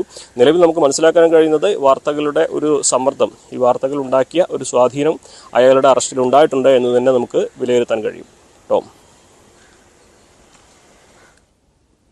തീർച്ചയായും മലപ്പുറത്ത് നിറത്തിൻ്റെ പേരിൽ യുവതിയെ അധിക്ഷേപിക്കുന്നു, പിന്നീട് യുവതി അതിൽ മനംനൊന്ത് ആത്മഹത്യ ചെയ്യുന്നു. ആ കേസുമായി ബന്ധപ്പെട്ടാണ് ഭർത്താവ് വാഹിദിനെ പോലീസ് അറസ്റ്റ് ചെയ്തത്. പ്രതിയെ കോടതിയിൽ ഹാജരാക്കിയിട്ടുണ്ട്. തിരുവനന്തപുരം കഠിനംകുളത്ത് യുവതി കഴുത്തിൽ കുത്തേറ്റ് മരിച്ച നിലയിൽ കണ്ടെത്തിയ സംഭവമാണ് സ്പോട്ട് ലൈവിന് പരിശോധിക്കുന്നത്. 30-കാരിയായ ആതിരയാണ് രാവിലെ 11:30 വീടിനുള്ളിൽ കൊല്ലപ്പെട്ട നിലയിൽ കണ്ടത്. രാവിലെ ക്ഷേത്രത്തിൽ പൂജയ്ക്ക് പോയ ഭർത്താവ് മടങ്ങിയെത്തിയപ്പോഴാണ് ആതിരയെ കുത്തേറ്റ് മരിച്ച നിലയിൽ കണ്ടതെന്നാണ് വിവരം. ഇൻസ്റ്റഗ്രാം വഴി ആതിര പരിചയപ്പെട്ട എറണാകുളം സ്വദേശിയായ യുവാവിനായി പോലീസ് തെരച്ചിൽ ആരംഭിച്ചിട്ടുണ്ട്. വിശദാംശങ്ങളുമായി ആയിഷത്തുൽ ഷംന ചേരുന്നു. ഷംന, ഏറെ ദാരുണമായിട്ടുള്ളൊരു സംഭവമാണ്. അതും പട്ടാപ്പകൽ ഒരു യുവതിയെ കഴുത്തറുത്ത് കൊലപ്പെടുത്തുന്ന സംഭവം. ഈ ഇൻസ്റ്റഗ്രാം വഴി പരിചയപ്പെട്ട ആൺസുഹൃത്താണ് കൊലയാളി എന്ന് പോലീസ് സ്ഥിരീകരിക്കുന്നുണ്ടോ ഷംന? 11:30 ഈ യുവതിയെ, ആതിര എന്ന 30 വയസ്സുള്ള യുവതിയെ മരിച്ച നിലയിൽ വീടിനുള്ളിൽ കണ്ടെത്തിയത്. കുത്തേറ്റ നിലയിലായിരുന്നു യുവതിയെ കണ്ടെത്തിയത്. ഈ ഇൻസ്റ്റഗ്രാം വഴി പരിചയപ്പെട്ട യുവാവാണ് കൊലപാതകത്തിന് പിന്നിലെന്നാണ് ഇപ്പോൾ സംശയിക്കുന്നത്. എന്നാൽ ഇത് സംബന്ധിച്ച കൃത്യമായ വിവരങ്ങളോ അതിലേക്ക് എത്തിപ്പെടുന്ന തെളിവുകളോ ഒന്നും ലഭ്യമായിട്ടില്ല. ഈ യുവതിയുടെ ഭർത്താവ് അമ്പലത്തിൽ പൂജാരിയാണ്. രാവിലെ 5:30 അമ്പലത്തിൽ പൂജയ്ക്ക് പോയ ഇയാൾ തിരികെ എത്തിയപ്പോഴാണ് യുവതിയെ മരിച്ച നിലയിൽ കണ്ടെത്തിയത്. ഈ യുവതിയുടെ മകൻ 8:30 സ്കൂളിൽ പോയിരുന്നു. ഈ കുട്ടിയെ സ്കൂളിലേക്ക് പറഞ്ഞയക്കുന്നത് വരെ യുവതി ഉണ്ടായിരുന്നു. അതിനുശേഷമാണ് കൊലപാതകം നടന്നിട്ടുണ്ടാവുക എന്നാണ് പോലീസ് പറയുന്നത്. എന്തായാലും അതിദാരുണമായ ഒരു സംഭവമാണ് ഇപ്പോൾ കടിഞ്ഞംകുളത്തുണ്ടായിരിക്കുന്നത്. ഈ ഇൻസ്റ്റഗ്രാം വഴി പരിചയപ്പെട്ട യുവാവ് എറണാകുളം സ്വദേശിയാണെന്നാണ് മനസ്സിലാക്കാൻ സാധിക്കുന്നത്. ഇയാൾ 2 ദിവസം മുൻപ് ഇവിടെ എത്തിയിരുന്നു, കടിഞ്ഞംകുളത്ത് എത്തിയിരുന്നു. എന്നാൽ ഇപ്പോൾ ഇയാൾക്ക് വേണ്ടിയുള്ള തിരച്ചിൽ തുടരുകയാണ്. ഈ ഇൻസ്റ്റഗ്രാം വഴി പരിചയപ്പെട്ട ഈ ബന്ധം തന്നെ ആയിരിക്കാം ഈ കൊലപാതകത്തിൽ കലാശിച്ചതെന്നാണ് ഇപ്പോൾ നിഗമനം. എന്തായാലും അന്വേഷണം ഊർജിതമാക്കിയിരിക്കുകയാണ് പോലീസ്. ഈ പ്രതി, അതായത് കൊലയാളി എന്ന് സംശയിക്കപ്പെടുന്ന പ്രതി യുവതിയുടെ സ്കൂട്ടറുമായി കടന്നു കളഞ്ഞു എന്ന് പോലീസ് പറയുന്നുണ്ട്. അങ്ങനെയെങ്കിൽ ആ സമീപത്തുള്ള CCTV ദൃശ്യങ്ങളൊക്കെ പരിശോധിച്ചു കഴിഞ്ഞാൽ ഈ അക്രമി, കൊലയാളി ആരാണെന്ന് കണ്ടെത്താൻ കഴിയില്ലേ? പോലീസ് എത്രത്തോളം ഈ കേസുമായി ബന്ധപ്പെട്ട് അന്വേഷണം നടത്തുന്നുണ്ട്? ഈ പ്രതിയെ ഇന്ന് തന്നെ പിടികൂടാൻ കഴിയുമെന്ന് പ്രതീക്ഷയുണ്ടോ? ടോം, ഇപ്പോഴും പ്രതിയിലേക്ക് കൃത്യമായി എത്തിപ്പെടാൻ പോലീസിന് സാധിച്ചിട്ടില്ല. കാരണം ഈ പ്രതിയെ നേരിട്ട് കണ്ടവരോ അല്ലെങ്കിൽ ഈ കൃത്യത്തിന് ഒരു സാക്ഷികളോ ഒന്നും നിലവിൽ ഇല്ല. ഇത് സംബന്ധിച്ച അന്വേഷണങ്ങൾ നടക്കുന്നതേയുള്ളൂ. ഈ വീട് ക്ഷേത്ര ഭാരവാഹികൾ നിർമ്മിച്ച് കൊടുത്ത വീടായിരുന്നു. ക്ഷേത്ര പൂജാരിക്ക് ക്ഷേത്ര കമ്മിറ്റി നൽകിയ വീടായിരുന്നു. ഇവിടെയാണ് ഇത്തരത്തിലൊരു കൊലപാതകം സംഭവിക്കുന്നത്. ഈ വീട് ചുറ്റും മതിലുകൊണ്ട് ചുറ്റപ്പെട്ട് ഗേറ്റെല്ലാം ക്ലോസ് ചെയ്ത നിലയിലായിരുന്നു. അങ്ങനെയെങ്കിൽ ഈ കൊലപാതകി മതിൽ ചാടിയായിരിക്കാം അകത്തോട്ട് പ്രവേശിച്ചതെന്നാണ് പോലീസ് നൽകുന്ന സൂചനകൾ. പിന്നീട് 8:30 ശേഷമാണ് ഈ കൊലപാതകം നടന്നിട്ടുണ്ടാവുക. കാരണം 8:30 വരെ ഈ കുട്ടിയെ സ്കൂളിൽ പറഞ്ഞയക്കുന്നത് വരെ ഈ യുവതി ഉണ്ടായിരുന്നു. അതിനുശേഷമാണ് കൊലപാതകം നടന്നിട്ടുള്ളത്. ഈ പൂജാരി രാവിലെ 5:30 അമ്പലത്തിൽ പോയതാണ്. അതിനുശേഷം 11:30 വീട്ടിൽ തിരിച്ചെത്തുമ്പോഴാണ് ഈ കുറ്റകൃത്യം, ഈ ക്രൂര കൊലപാതകം നടന്നതായി കാണുന്നത്, യുവതിയെ മരിച്ച നിലയിൽ കാണുന്നത്. അപ്പോൾ ഇത് സംബന്ധിച്ച് ഇനി അന്വേഷണങ്ങൾ, തൊട്ടടുത്ത് CCTV ഉണ്ടായിരുന്നോ, അതിലൊക്കെ പ്രതിയുടെ ദൃശ്യങ്ങളുണ്ടോ എന്നത് സംബന്ധിച്ചൊക്കെ അന്വേഷണങ്ങൾ നടക്കേണ്ടതുണ്ട്. ഈ ഇൻസ്റ്റഗ്രാം വഴി പരിചയപ്പെട്ട യുവാവ് 2 ദിവസം മുൻപ് ഇവിടെ എത്തിയതായി സൂചനയുണ്ട്. അതുതന്നെയാണ് ഇയാളായിരിക്കാം പ്രതി എന്നതിലേക്ക് ആദ്യഘട്ടത്തിൽ നിഗമനങ്ങൾ ഉണ്ടാകുന്നത്. എന്തായാലും ഇതിൽ കൂടുതൽ വ്യക്തത വരേണ്ടതുണ്ട്. അന്വേഷണം ഊർജിതമാക്കിയിരിക്കുകയാണ് പോലീസ്. ഷംന, ഈ ഇൻസ്റ്റഗ്രാം വഴി പരിചയപ്പെട്ട കൊച്ചി സ്വദേശി, എറണാകുളം സ്വദേശിയാണ് കൊലയാളി എന്ന് സംശയിക്കപ്പെടുന്നുണ്ട്. 2 ദിവസം മുൻപ് ഇയാൾ ആ വീട്ടിൽ വന്നു എന്ന് പറയപ്പെടുന്നുണ്ട്. ഇതിനെക്കുറിച്ച് ഈ യുവതിയുടെ ഭർത്താവിന് അറിവുണ്ടായിരുന്നോ? ഇതിനു മുൻപ് ഈ യുവതിക്ക് നേരെ ഇത്തരം ഭീഷണികളോ മറ്റോ ഉണ്ടായിട്ടുള്ളതാണോ? അങ്ങനെയെങ്കിലൊരു പ്രണയപ്രതികാരം ആണ് കൊലപാതകത്തിൽ കലാശിച്ചതെന്നാണോ സംശയിക്കേണ്ടത്? ടോം, അത് സംബന്ധിച്ചൊന്നും വ്യക്തത വരാറായിട്ടില്ല. ഇവർ തമ്മിൽ പ്രണയത്തിലായിരുന്നോ അതോ മറ്റെന്തെങ്കിലും ബന്ധമുണ്ടായിരുന്നോ, അത് ഈ ഭർത്താവിന് അറിയുമായിരുന്നോ എന്നത് സംബന്ധിച്ചൊന്നും നമുക്ക് കൂടുതൽ വ്യക്തത ലഭിച്ചിട്ടില്ല. എന്തായാലും ഇങ്ങനെ ഒരു സുഹൃത്തുണ്ടായിരുന്നു, ഇൻസ്റ്റഗ്രാം വഴി പരിചയപ്പെട്ട സുഹൃത്തുണ്ടായിരുന്നു. ഇയാൾ 2 ദിവസം മുൻപ് ഇവിടെ എത്തിയിട്ടുണ്ട്. പിന്നെ ഈ യുവതിയുടെ സ്കൂട്ടർ എടുത്തതിന് ശേഷം തന്നെയാണ് ഈ പ്രതി രക്ഷപ്പെട്ടത്. യുവതിയുടെ സ്കൂട്ടറുമായാണ് ഇയാൾ രക്ഷപ്പെട്ടത്. അപ്പോൾ ഇങ്ങനെയുള്ള കാര്യങ്ങൾ മാത്രമാണ് നമുക്ക് നിലവിൽ ലഭ്യമായിട്ടുള്ളത്. ഇത് സംബന്ധിച്ച് കൂടുതൽ വിവരങ്ങൾ പുറത്തു വരേണ്ടതുണ്ട്. ഏതെങ്കിലും ഒരു ഘട്ടത്തിൽ ഇൻസ്റ്റഗ്രാം വഴി പരിചയപ്പെട്ട യുവാവുമായി യുവതി പ്രണയത്തിലാവുകയും പിന്നീട് അത് ഈ ഭർത്താവ് അറിഞ്ഞ് എതിർക്കുന്ന ഘട്ടത്തിലേക്കൊക്കെ എത്തിയിരുന്നോ എന്നത് സംബന്ധിച്ചുള്ള കൂടുതൽ വ്യക്തത വരേണ്ടതുണ്ട്. ടോം,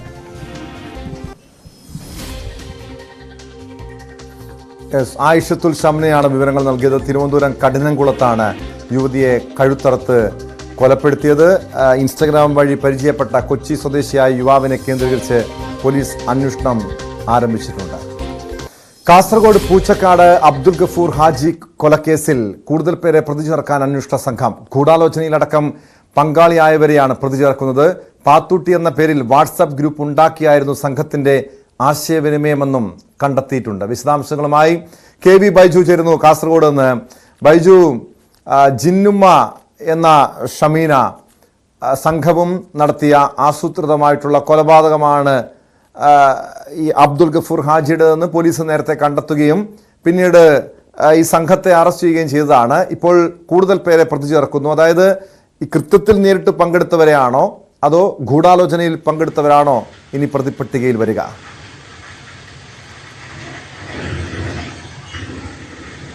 ടോമെ, മന്ത്രവാദത്തിന്റെയും ആഭിചാര കർമ്മത്തിന്റെയും ഏറ്റവും ഒടുവിൽ ഒരു കൊലപാതകത്തിലേക്ക് വരെ കലാശിച്ച കേസിലാണ് ഇപ്പോൾ ഗൂഢാലോചനയിൽ പങ്കാളികളായവരെ പ്രതി ചേർക്കാൻ ഈ പ്രത്യേക അന്വേഷണ സംഘം ഒരുങ്ങുന്നത്. ഇതിൽ ഏറ്റവും പ്രധാനം ഇതിലൊരു വാട്സാപ്പ് ഗ്രൂപ്പ് ഉണ്ടാക്കി. അതായത് ഇത് നമ്മൾ കഴിഞ്ഞ തവണയൊക്കെ കൊടുത്താണ്. പാത്തൂട്ടി എന്ന പേരിലാണ് ഈ മന്ത്രവാദിനിയായ ജിന്നുമ്മ അറിയപ്പെട്ടിരുന്നത്. പാത്തൂട്ടി ശരീരത്തിൽ കയറുകയും പിന്നീട് ഓരോ കാര്യങ്ങൾ ഇവർക്ക് വെളിപ്പെടുത്തുന്ന രീതിയിലായിരുന്നു ഇവരുടെ ഈ പരിപാടി. ഏതായാലും ഈ പാത്തൂട്ടി എന്ന വാട്സാപ്പ് ഗ്രൂപ്പ് അഡ്മിൻ അയാളെ കണ്ടെത്തിയിരിക്കുന്നു. അതായത് മൗവൽ സ്വദേശി ഉവൈസ്. പക്ഷേ ഇയാളെ ചോദ്യം ചെയ്യാൻ വിളിപ്പിച്ചിരുന്നു. പക്ഷേ ഇതിനിടയിൽ ഇയാൾ വിദേശത്തേക്ക് കടന്നിട്ടുണ്ട്. ഇയാളെ ഇപ്പോൾ തിരിച്ചു കൊണ്ടുവരാനുള്ള ഒരു ശ്രമമാണ് അന്വേഷണ സംഘം നടത്തുന്നത്. എന്തായാലും ഈ 8 പേരായിരുന്നു ഈ പാത്തൂട്ടി എന്ന വാട്സാപ്പ് ഗ്രൂപ്പിൽ ഉണ്ടായിരുന്നത്. ആ ഗ്രൂപ്പിലൂടെയാണ് ഇവർ ഇത്തരത്തിലുള്ള ആശയവിനിമയം ഒക്കെ നടത്തുന്നത്. അതുകൂടാതെ ഈ അബ്ദുൽ ഗഫൂർ ഹാജിയെ വിദേശത്ത് നിന്നും ബിസിനസ് തുടങ്ങാൻ എന്ന് പറഞ്ഞായിരുന്നു ഈ ജിന്നുമ്മ എന്ന മന്ത്രവാദിനി ഷമീമ നാട്ടിലേക്ക് എത്തിച്ചതും പിന്നീട് ഇയാളുമായി ഇത്തരത്തിലുള്ള ഇടപാട് നടത്തുകയും ഈ കൊലപാതകം നടത്തുകയും ചെയ്തത്. ആ കാര്യങ്ങളൊക്കെ പോലീസ് ഇപ്പോൾ കണ്ടെത്തിയിരിക്കുന്നു. ഇത് കൂടാതെ 1.5 ലക്ഷത്തോളം വാട്സാപ്പ് ചാറ്റുകൾ ഈ ജിന്നുമ്മയുടെ ഉൾപ്പെടെയുള്ള ഇവരുടെ മൊബൈലുകളിൽ നിന്നും കണ്ടെത്തി. ഇതിൽ നിന്നും നിർണായക വിവരങ്ങളാണ് ഈ അന്വേഷണ സംഘത്തിന് ലഭിച്ചത്. ഈ വാട്സാപ്പ് സന്ദേശങ്ങളെല്ലാം ഡിലീറ്റ് ചെയ്ത നിലയിലായിരുന്നു. അതുകൂടാതെ നിരവധി ചിത്രങ്ങൾ, വീഡിയോകൾ ഇതൊക്കെ പോലീസിന് വീണ്ടെടുക്കാനായിട്ടുണ്ട്. അതോടുകൂടിയാണ് ഈ കേസിൽ കൂടുതൽ പേർ ഉൾപ്പെട്ടിട്ടുണ്ടെന്ന ഒരു നിഗമനം, ഈ സ്ഥിരീകരണത്തിലേക്ക് പോലീസ് എത്തുന്നതും. അത് സംബന്ധിച്ച് കൃത്യമായ തെളിവുകൾ ഉൾപ്പെടെ ഇവരെ ഇപ്പോൾ ഈ കേസിൽ പ്രതി ചേർക്കാനുള്ള നീക്കം ആരംഭിച്ചത്. ഏതായാലും വളരെ പ്രധാനപ്പെട്ട ഈ കേസിൽ ഈ ഗൂഢാലോചനയിൽ പങ്കെടുത്ത 8ഓളം പേരുണ്ടെന്നാണ് നമുക്ക് ലഭിക്കുന്ന വിവരം. ഇപ്പോൾ പ്രതികളായ 4 പേരും ഇപ്പോൾ റിമാൻഡിലാണുള്ളത്. അതായത് മന്ത്രവാദിനി ജിന്നുമ്മ എന്ന ഈ ഷമീമ, ഇവരുടെ ഭർത്താവ് ഉവൈസ്, അതുപോലെ തന്നെ ആയിഷ, അസ്നിഫ, ഈ 4 പേരും ഇപ്പോൾ റിമാൻഡിലാണുള്ളത്. 3 തവണയാണ് ഇവരെ ഈ അന്വേഷണ സംഘം കസ്റ്റഡിയിൽ വാങ്ങിയതും ചോദ്യം ചെയ്തതും. അതുപോലെ തന്നെ ഈ സ്വർണം 596 പവൻ സ്വർണ്ണാഭരണങ്ങളാണ് ഗഫൂർ ഹാജിയിൽ നിന്ന് മാത്രമായി സംഘം തട്ടിയെടുത്തത്. അതിൽ നിന്നും 120 പവൻ സ്വർണ്ണാഭരണങ്ങൾ മാത്രമാണ് കണ്ടെടുക്കാനായത്.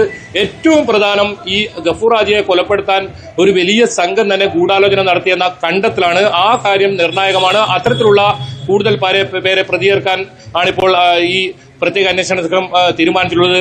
മറ്റൊരു പ്രധാനപ്പെട്ട കാര്യം, ഈ കാര്യത്തിൽ ഇവർ നിരവധി തകിടുകൾ മന്ത്രിച്ച് നൽകുന്ന ഒരു സംഭവം ഉണ്ടായിരുന്നു. അതായത് 50,000 മുതൽ 1 ലക്ഷം വരെയാണ് ഒരു തകിടിന് ഇവർ ഈടാക്കിയിരുന്നത്. അത്തരത്തിൽ വലിയ തോതിൽ ബംഗളൂരുവിൽ നിന്നും ഇവർ തകിടുകൾ ശേഖരിച്ചിട്ടുണ്ട്. അത് പോലീസിന് കണ്ടെടുക്കാനായി അത്തരം തെളിവുകളും പോലീസിന് കിട്ടിയിട്ടുണ്ട്. ഇത് കേന്ദ്രീകരിച്ച് ആരൊക്കെ ഇവരുടെ ഈ തട്ടിപ്പിന് ഇരയായിട്ടുണ്ട്, കൂടുതൽ പേർ ഇരയായിട്ടുണ്ട്, അത്തരത്തിലുള്ള അന്വേഷണം കൂടി നടക്കുന്നുണ്ട്. ഏതായാലും 3 തവണ ഈ പ്രതികളെ ഈ കസ്റ്റഡിയിൽ വാങ്ങിയതിൽ ഏറ്റവും കൂടുതൽ പോലീസ് ഈ ചോദ്യം ചെയ്തതും ഈ കേസിൽ കൂടുതൽ പേരെ കണ്ടെത്താനുള്ള കാര്യങ്ങൾക്ക് തന്നെയായിരുന്നു. അതുകൊണ്ടാണ് 117 പവൻ മാത്രമാണ് ഇപ്പോൾ വീണ്ടെടുക്കാനായത്. ഈ ഗൂഢാലോചനയിൽ പങ്കെടുത്തു എന്ന് പറയുന്നവർ ഈ കൊലപാതകത്തിന്റെ ഗൂഢാലോചനയിൽ പങ്കെടുത്തുവെന്നാണോ അതോ ഈ അബ്ദുൽ ഗഫൂർ ഹാജിയിൽ നിന്നും സ്വർണം തട്ടിയെടുക്കാനുള്ള ഗൂഢാലോചനയിൽ ഇവർ പങ്കാളികളായി എന്നാണോ പോലീസ് സംശയിക്കുന്നത്?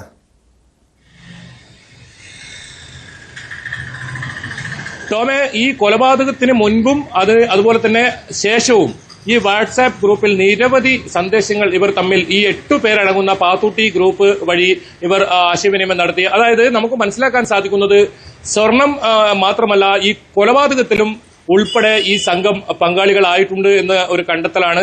അതുകൂടാതെ ഈ ഒരു നെറ്റ്വർക്ക്, ഇവരൊരു ടീം കൃത്യമായി ഒരുപാട് പേരെ ഇത്തരത്തിൽ ഇവരുടെ ഈ ട്രാപ്പിൽ ഇവർ പെടുത്തിയിരുന്നു. മാത്രമല്ല, നേരത്തെ നമുക്കറിയാം ഹണി ട്രാപ്പിൽ ഉൾപ്പെടെ പ്രതിയായ ഒരാളാണ് ഈ ജിന്നുമ്മ എന്ന ഷമീമ. അതുകൊണ്ട് തന്നെ അത്തരത്തിൽ ആരെങ്കിലും ഈ ഹണി ട്രാപ്പ് വഴി അത് ഇത്തരം പരാതികൾ പുറത്തു വരാത്തൊരു സാഹചര്യം കൂടിയുണ്ട്. അത്തരത്തിൽ ഈ സംഘം 8 പേരടങ്ങുന്ന സംഘം ഈ വാട്സാപ്പ് ഗ്രൂപ്പ് വഴി ആരെങ്കിലും ഇത്തരത്തിൽ പെടുത്തിയിട്ടുണ്ടോ, അത്തരം കാര്യങ്ങളും ഏതായാലും പോലീസിനെ അന്വേഷിക്കുന്നുണ്ട്. നിലവിൽ ഈ കൊലപാതകത്തിലും ഒപ്പം 596 പവൻ സ്വർണ്ണാഭരണങ്ങൾ തട്ടിയെടുത്ത ഈ സംഭവത്തിലും ഇതിൽ ഗൂഢാലോചനയിൽ ഇവർ ഉൾപ്പെട്ടിട്ടുണ്ട്. അതുകൊണ്ടാണ് ഇവരെ ഈ പ്രതി ചേർക്കാൻ ഇപ്പോൾ ഈ പ്രത്യേക അന്വേഷണ സംഘം തീരുമാനിച്ചിട്ടുള്ളത്. എന്തായാലും വളരെ വൈകാതെ തന്നെ 2-3 ദിവസത്തിനകം തന്നെ ഇതിന്റെ നടപടിക്രമങ്ങൾ ആരംഭിക്കും. ഇതിൽ 3 പേർ ഇപ്പോൾ വിദേശത്തേക്ക് കടന്നിട്ടുണ്ട്. അതായത് പോലീസ് ചോദ്യം ചെയ്ത് വിട്ടയച്ചതിന് ശേഷമാണ് ഇവർ വിദേശത്തേക്ക് കടന്നത്. ഏതായാലും കൃത്യമായ തെളിവുകൾ നേരത്തെ സൂചിപ്പിച്ചതുപോലെ തന്നെ 1.5 ലക്ഷത്തോളം സന്ദേശങ്ങൾ വീണ്ടെടുക്കാനായി സൈബർ സെല്ലിന്റെ സഹായത്തോടു കൂടിയാണ് ഇപ്പോൾ ഇത് സംബന്ധിച്ച അന്വേഷണം നടക്കുന്നതിൽ 4 പ്രതികൾ നിലവിലുണ്ട്. അതുകൂടാതെ 8ഓളം പേർ വീണ്ടും ഇതിൽ തീർച്ചയായും ബൈജു സൂചിപ്പിച്ചത് അതിവിദഗ്ധമായിട്ടുള്ള അന്വേഷണം പോലീസിന്റെ ഭാഗത്തു നിന്ന് ഉണ്ടാകുന്നുണ്ട്. പക്ഷെ ബൈജു, 596 പവൻ സ്വർണമാണ് അബ്ദുൽ ഗഫൂർ ഹാജിയിൽ നിന്നും തട്ടിയെടുത്തത്. ഇതിലിപ്പോഴും 400 പവനിലധികം 450 പവനോളം സ്വർണം ഇനിയും കണ്ടെത്താനുണ്ട്. ഇത് കേന്ദ്രീകരിച്ചുള്ള, അതായത് സ്വർണം കണ്ടെത്താനുള്ള അന്വേഷണം എങ്ങനെയാണ് നീങ്ങുന്നത് ബൈജു?